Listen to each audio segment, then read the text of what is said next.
Vous voyez, le cancer ne peut pas s'emparer du corps si le foie fonctionne de manière optimale.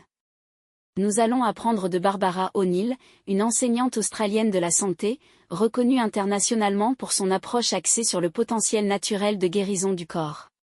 Cette vidéo se concentre sur le foie. Saviez-vous qu'un foie en bonne santé peut protéger le corps contre le cancer? Vous voyez, le cancer ne peut pas s'emparer du corps si le foie fonctionne de manière optimale. Quelques faits sur le foie. Le foie est le plus grand organe interne du corps et le seul organe capable de se régénérer. Ainsi, les poisons environnementaux entrant dans le corps sont traités par le foie. Si c'est toxique, le foie encapsule la substance toxique dans la graisse et la stocke. Si le foie peut la décomposer en une substance facilement éliminable, c'est ce qu'il fera. Dans le centre de retraite Living Springs dirigé par Barbara O'Neill, l'un des principaux objectifs de ces programmes est de détoxifier le corps. Pour ce faire, le programme propose de nombreuses boissons détoxifiantes. Vous voyez que nous soutenons nutritionnellement votre foie pour le détoxifier efficacement. Dans cette vidéo, nous partagerons 9 boissons servies au centre de santé de Barbara. Nous partagerons les détails de la recette pour que vous puissiez facilement les préparer chez vous. Le citron est le plus souvent mentionné par Barbara O'Neill. Le citron modeste a un effet tonique remarquable. Le citron est l'un des meilleurs toniques pour le foie, donc boire de l'eau tiède avec du citron le matin a un effet bénéfique sur le foie. De plus, le citron alcalinise les tissus, ce qui en fait une boisson idéale pour le matin pour aider à alcaliniser les tissus. Si quelqu'un s'inquiète d'un éventuel reflux acide après avoir bu de l'eau citronnée à jeun, voici quelques conseils de Barbara. Il est important de considérer le moment et la manière dont l'eau citronnée est consommée. Parfois, si l'on boit trop d'un coup, on peut avoir l'impression que ça remonte. Je suggérerais de boire cette eau citronnée par petites gorgées sur une période d'environ 20 minutes au lieu de la boire d'un coup, et de voir si cela fait une différence. Parfois, si l'eau citronnée est consommée trop près d'un repas, cela peut provoquer des problèmes, donc il est bon d'examiner quand et comment elle est consommée. Comment préparer de l'eau citronnée? C'est très simple, il suffit de mettre des tranches de citron frais dans une tasse et de verser de l'eau bouillante dessus. Si vous voulez une boisson plus intéressante, vous pouvez essayer une boisson que Barbara propose dans son centre de retraite. Chaque matin, les invités reçoivent de l'eau citronnée à l'aloès. Le citron détoxifie le foie et l'aloès est excellent pour les problèmes gastro-intestinaux, comme l'inflammation de la paroi intestinale. Vous avez peut-être entendu le vieil adage amer à la bouche, doux pour l'estomac et doux à la bouche, amer pour l'estomac. Appliquons cela au foie, amer à la bouche, un tonique doux pour le foie. Il existe quelques herbes spécifiques qui ont un effet tonique sur le foie. Parlons de certaines herbes amères, comme le pissenlit. Le pissenlit est une herbe bien connue pour le foie. Comment peut-on consommer le pissenlit? Barbara suggère 2 méthodes, en salade ou en boisson. Il existe une recette européenne pour une merveilleuse salade de pommes de terre chaudes. Les pommes de terre sont cuites, puis coupées en morceaux chauds et mélangées avec beaucoup de pissenlit haché, de l'huile d'olive, de l'ail écrasé et du sel. N'est-ce pas appétissant? Vous pouvez également acheter de la racine de pissenlit torréfiée, qui se prépare comme un café de pissenlit. Une autre option délicieuse est la boisson chai au pissenlit, disponible dans les magasins d'aliments naturels et vendue chez Misty. Beaucoup de gens boivent du thé chai, mais il contient des tanins et de la caféine.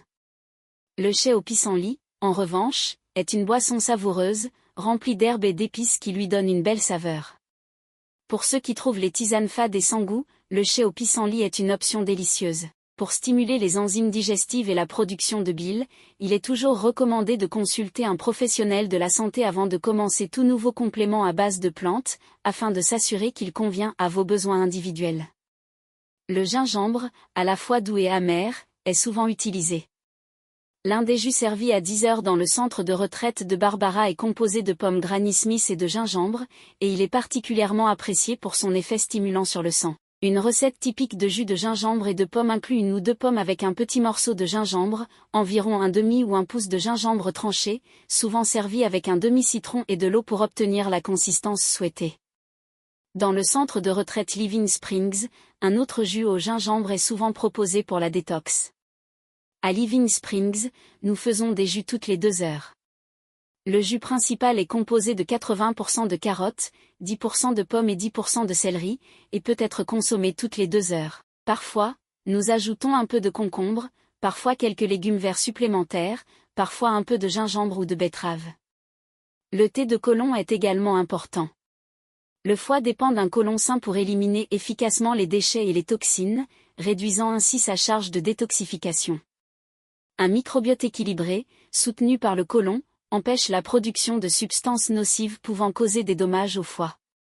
Le bon fonctionnement du côlon est également crucial pour le foie. Éviter l'inflammation systémique et assurer un recyclage biologique efficace. De plus, le foie bénéficie du rôle du côlon dans l'absorption des nutriments et la minimisation des endotoxines, ce qui le protège de l'inflammation et des dommages. Ainsi, dans le centre de santé de Barbara, elle propose aux invités du thé pour le côlon. Si vous n'évacuez pas tous les jours, veuillez en parler au personnel et ils vous donneront un peu plus de ce thé et des herbes que nous vous proposons. Les herbes sont sous forme de thé pour le côlon, que nous appelons thé pour le côlon parce qu'elles stimulent, revitalisent et restaurent doucement la fonction du côlon. Comment préparer le thé pour le côlon de Barbara? Mélangez une part d'écorce de Cascara sagrada, 2 parts de racines de réglisse et 3 parts d'écorce de nerfprin.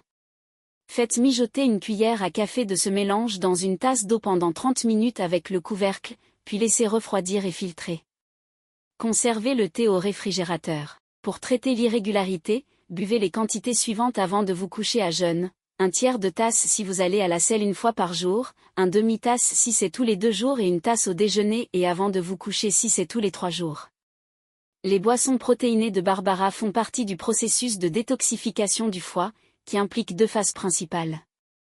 Lors de la phase 1, des enzymes comme le cytochrome P450 transforment les toxines en substances moins nocives, souvent par oxydation, réduction ou hydrolyse. Ces métabolites intermédiaires peuvent parfois éviter l'inflammation systémique et assurer un recyclage biologique efficace.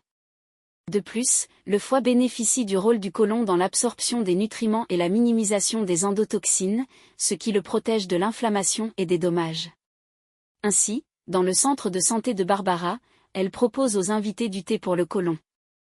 Si vous n'évacuez pas tous les jours, veuillez en parler au personnel et ils vous donneront un peu plus de ce thé pour le côlon et des herbes que nous vous proposons. Les herbes sont sous forme de thé pour le côlon, que nous appelons thé pour le côlon parce qu'elles stimulent, revitalisent et restaurent doucement la fonction du côlon. Comment préparer le thé pour le côlon de Barbara? Mélangez une part d'écorce de Cascara sagrada, 2 parts de racines de réglisse et 3 parts d'écorce de nerfprin. Faites mijoter une cuillère à café de ce mélange dans une tasse d'eau pendant 30 minutes avec le couvercle, puis laissez refroidir et filtrer. Conservez le thé au réfrigérateur. Pour traiter l'irrégularité, buvez les quantités suivantes avant de vous coucher à jeun. 1/3 de tasse si vous allez à la selle une fois par jour, 1/2 tasse si c'est tous les 2 jours et une tasse au déjeuner et avant de vous coucher si c'est tous les 3 jours. Les boissons protéinées de Barbara font partie du processus de détoxification du foie, qui implique 2 phases principales. Lors de la phase 1, des enzymes comme le cytochrome P450 transforment les toxines en substances moins nocives, souvent par oxydation, réduction ou hydrolyse. Ces métabolites intermédiaires peuvent parfois. Dans la phase 2, ces produits intermédiaires subissent une modification supplémentaire par des réactions de conjugaison les rendant solubles dans l'eau. Les acides aminés ou les protéines sont essentiels pour la détoxification de la phase 2 dans le foie car ils fournissent les substrats nécessaires aux réactions de conjugaison. Dans la phase 2, les intermédiaires toxiques de la phase 1 sont conjugués avec des molécules comme le glutathion, la glycine et d'autres dérivés des acides aminés. Ce processus de conjugaison rend les toxines plus solubles dans l'eau, permettant leur excrétion via l'urine ou la bile. Sans acides aminés adéquats, le foie ne peut pas effectuer efficacement ces processus de détoxification.